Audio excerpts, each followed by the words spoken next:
ज्योतिर्लिंगं महाकालं हरसिद्धिं अवंतिकां क्षिप्राविनायकं वंदे मंगलम कालभैरवम।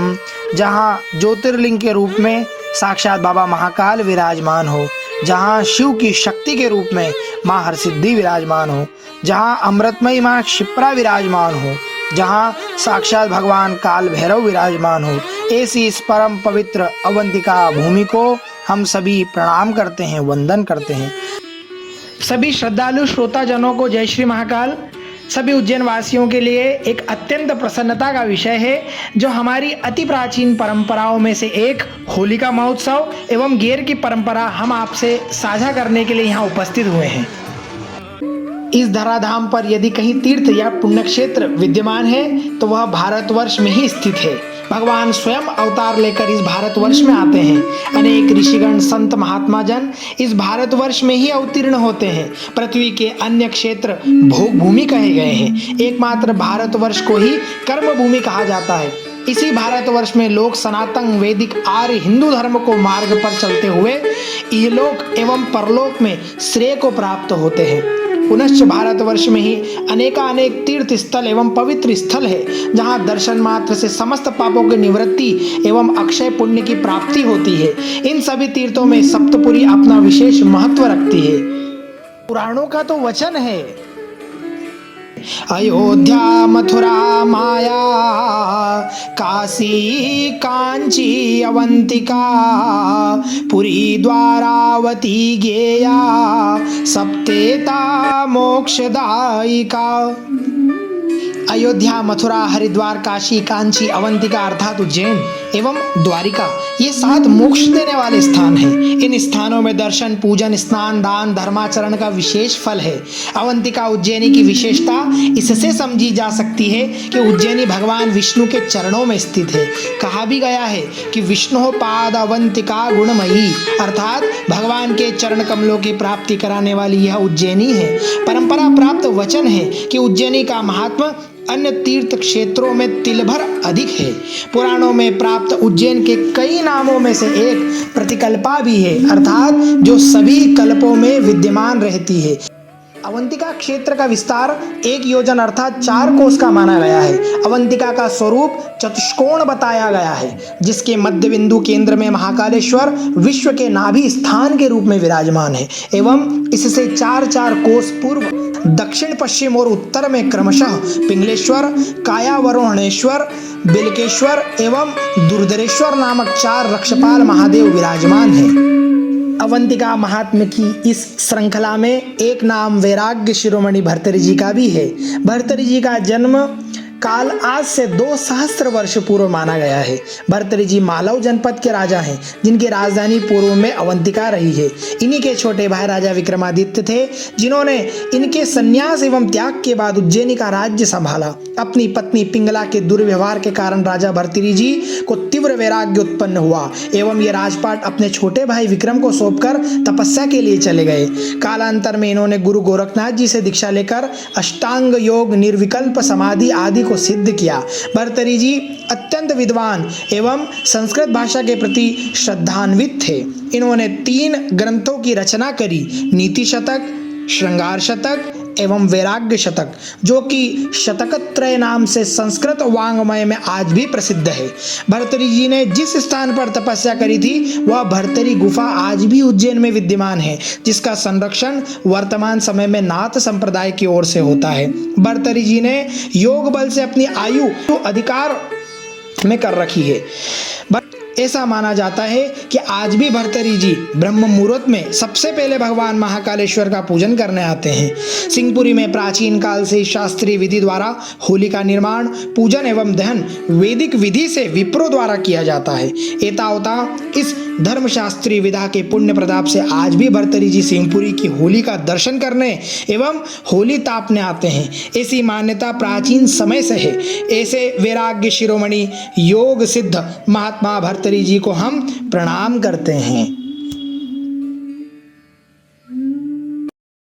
इन्हीं महान राजा भर्तृहरि के छोटे भाई महाराज विक्रमादित्य परमार क्षत्रिय वंश से संबंधित अवंतिका के राजा थे। इनका समय काल आज से 2000 वर्ष पूर्व का है। राजा विक्रमादित्य के समय में ही भारतवर्ष को सोने की चिड़िया कहा जाता था। जिस भारतवर्ष की राजधानी उज्जैनी हुआ करती थी, महाराजा विक्रमादित्य के समय भारत में इतना स्वर्ण था कि मुद्राओं के लिए भी स्वर्ण का ही प्रयोग होता था। भारत की वस्तुओं का व्यापार पूरी दुनिया में होता था। उनके एवज में विश्व भर का स्वर्ण भारत में आ गया था। महाराज विक्रमादित्य की आराध्य देवी मां हरसिद्धि, जिनकी कृपा से उन्हें वेताल की सिद्धि हुई थी। महाराज विक्रमादित्य के न्याय प्रियता को देखते हुए देवता भी उन्हें न्याय विचार के लिए आमंत्रित करते थे। नवरत्न की परंपरा राजा विक्रमादित्य के दरबार से ही शुरू हुई थी। राजा विक्रमादित्य के सभासदों के बारे में एक श्लोक कालिदास कृत ज्योतिर्विदाभरणम में प्राप्त होता है। धनवंतरी क्षपण कामर सिंह शंको वेताल भट्ट घटकर पर कालिदासा ख्यातो वराह मिहिरो नृपते सभायाम रत्नानि नेवे वररुचिर नवविक्रमस्य। अर्थात राजा विक्रमादित्य की सभा में नवरत्न थे, जिनके नाम हैं धनवंतरी, क्षपणक, अमर सिंह, शंकु, वेताल भट्ट, घटकर पर, कालिदास, वरामिहिर एवं आचार्य वररुचि। जब भारत के आसपास के क्षेत्रों में शक जाति का साम्राज्य हो गया था, शक जाति द्वारा वैदिक हिंदू धर्म को ध्वस्त करने की कुटिल रणनीति बनाई जा रही थी, तब एक विशाल सेना को एकत्रित करके राजा विक्रमादित्य ने शक साम्राज्य को परास्त किया गया। उसी के सम्मान में समस्त राजाओं ने विक्रमादित्य को चक्रवर्ती की उपाधि दी एवं विक्रम संवत की शुरुआत की। इस वर्ष गुड़ी पड़वा पर इस घटना को 2081 साल पूर्ण हो जाएंगे एवं हम विक्रम संवत 2081 में प्रवेश करेंगे। इस प्रकार महाराज विक्रम की शौर्य गाथा को याद करते हुए सिंहपुरी क्षेत्र द्वारा प्रतिवर्ष श्री महाकालेश्वर विक्रम भर्तरी ध्वज चल समारोह गेर निकाली जाती है।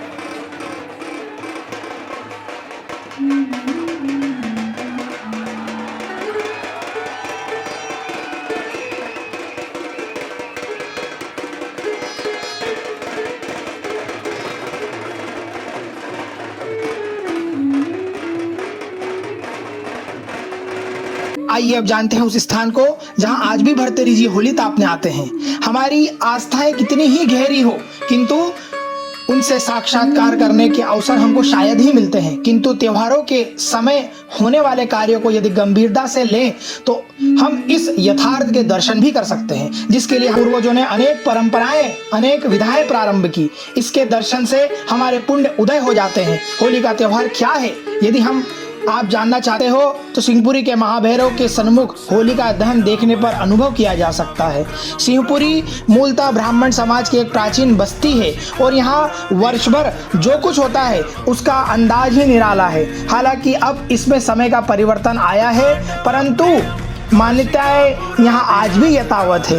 यहाँ होली के लिए झंडा रोपिणी पूर्णिमा को डंडा नहीं गाड़ा जाता है, बल्कि एक मुहूर्त निकालकर गड्ढा खोदा जाता है तथा होली के दिन ध्वज लगा बांस गाड़ा जाता है। आसपास कंडे जमा दिए जाते हैं। ये कार्य भी शुभ मुहूर्त में होता है।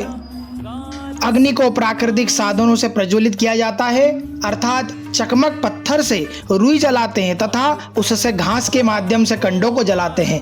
सिंहपुरी की इस होली में अग्नि संस्कार के लिए कंडे का ही उपयोग होता है। दूसरे दिन होली गुलाल शहर में उड़ा आने के बाद लकड़ी जलाई जाती है। जब होली जलती है तो इसमें जो ध्वज लगा रहता है वह किस दिशा में गिरता है, इससे कई बातों का वर्ष भविष्य निर्धारण भी किया जा सकता है। इसके साथ ही इस ध्वज को हाथों हाथ गिरने पर लूट लिया जाता है, जिसको ताबीज के रूप में छोटे बच्चे, प्रेत बाधा आदि से बीमार लोगों हेतु उपयोग में लाया जाता है। इसके लिए उसके छोटे छोटे टुकड़े लेने वालों की भीड़ लग जाती है। होली से रंग पंचमी तक 5 दिन यह होली अनवरत जलती रहती है। चतुर्थी पंचमी की अर्धरात्रि में 12 बजे के लगभग जहां होली दहन होती है वहां पर भोजन बनता है। कुछ लोग इसे होली का नुक्ता भी कहते हैं। इसमें भजिए, पापड़ आदि बनाए जाते हैं। आज भी यहाँ परंपरा विद्यमान है। सिंधिया राजघराने ने इस होली उत्सव के लिए यहाँ सनद दे रखी थी, जिसके अनुसार उनका अधिकारी स्वयं साथ रहकर प्रत्येक व्यापारी से 1 दमड़ी का चंदा होली के लिए दिलवाता था, ताकि कोई दुकानदार चंदा देने से मना या आनाकानी न कर सके। कहते हैं कि राजा भर्तरी, जो कि योग साधनों के बड़े जानकार थे और उज्जैन को अपनी साधना स्थली बनाया था, वे सिंहपुरी में विद्यमान विधान द्वारा होने वाली ये ब्राह्मणों की इस होली को तापने के लिए आज भी छद्मवेश रूप धारण करके सिंहपुरी में जब होली जलाई जाती है उस टाइम वे छद्मवेश में यहाँ उपस्थित होते हैं। धर्म, साहित्य, संस्कृति एवं विद्या की सांगोपांग यह नगरी, यह उज्जैनी अपनी प्राचीन गरिमा को अपने आंचल में संजोए हुए है। वही दूसरी ओर शौर्य पराक्रम में भी किसी से कम नहीं है यह अवंतिका नगरी, यह विशेषकर यह सिंहपुरी क्षेत्र।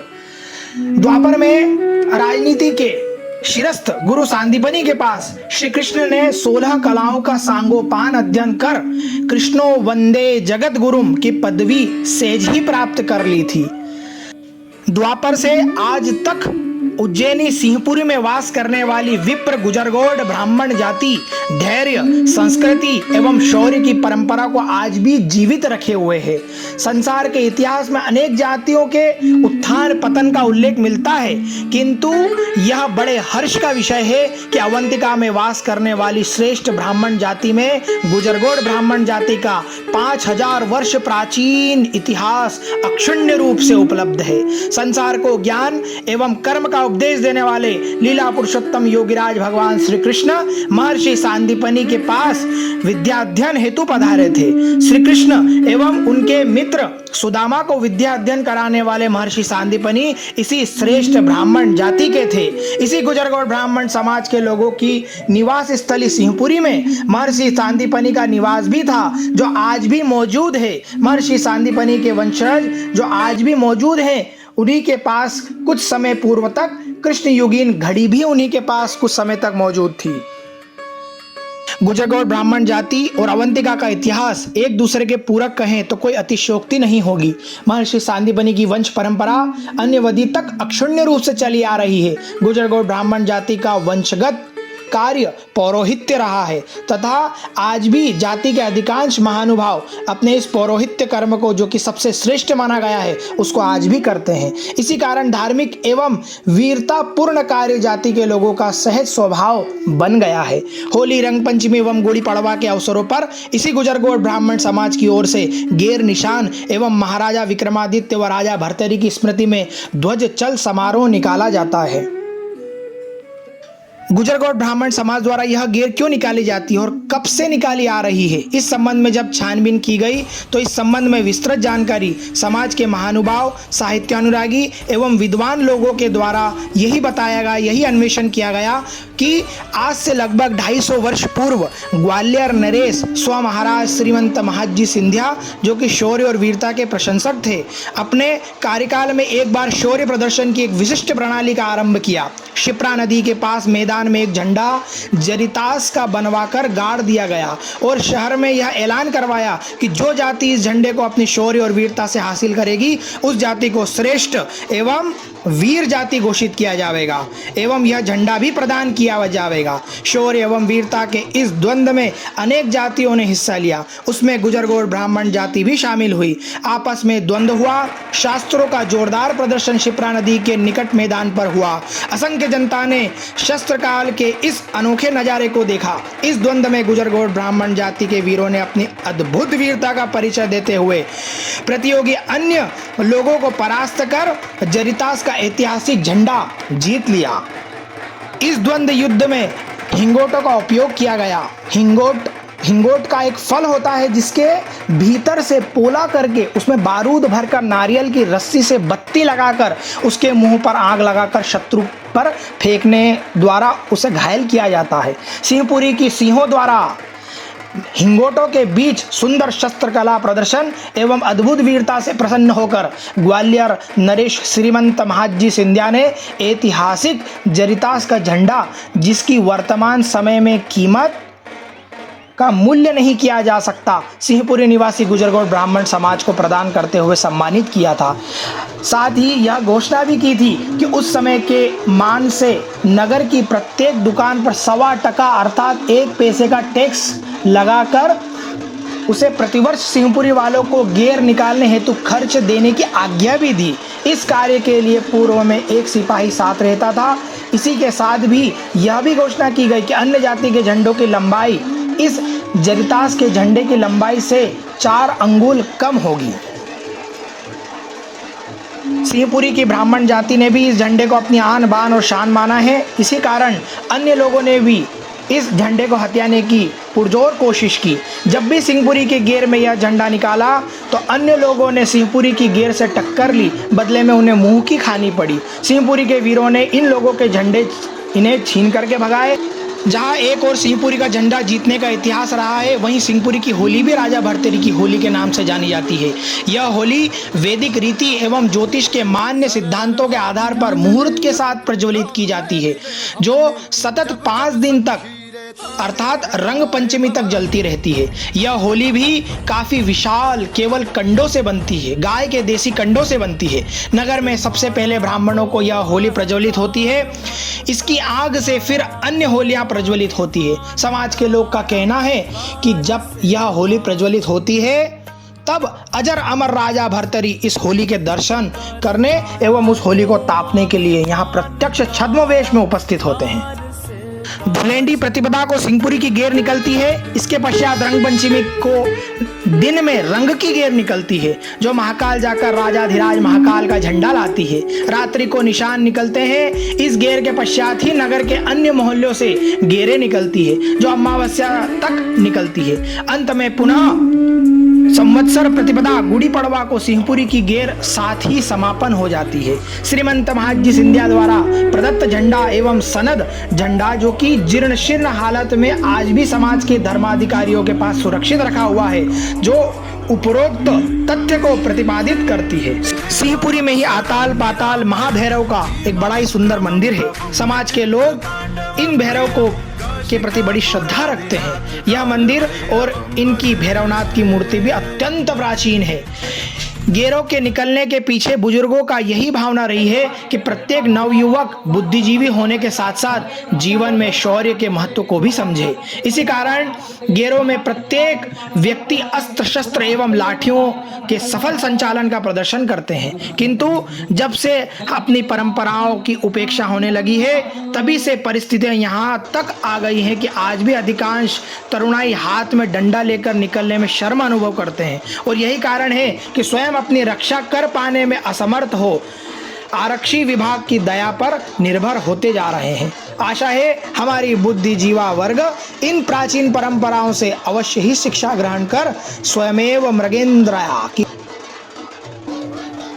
इसका अर्थ कुछ इस प्रकार से है कि सिंह को जंगल का राजा नियुक्त करने के लिए न तो कोई अभिषेक किया जाता है और न ही कोई संस्कार उसका किया जाता है। अपने गुण और पराक्रम से वह खुद ही जंगल का राजा मृगेंद्र पद प्राप्त करता है। इस वीडियो को बनाने में जिन लोगों ने सहायता प्रत्यक्ष अथवा अप्रत्यक्ष रूप से करी, उन्हें महाभैरव अताल पाताल का अनुग्रह प्राप्त हो, ऐसी हम सभी की भावना है। बोले अताल पाताल भैरव की जय, महाकाल महाराज की जय। नमः पार्वती पते हर हर महादेव हर। वन को चले दोनों भाई, इन्हें समझा मोर माई। वन को चले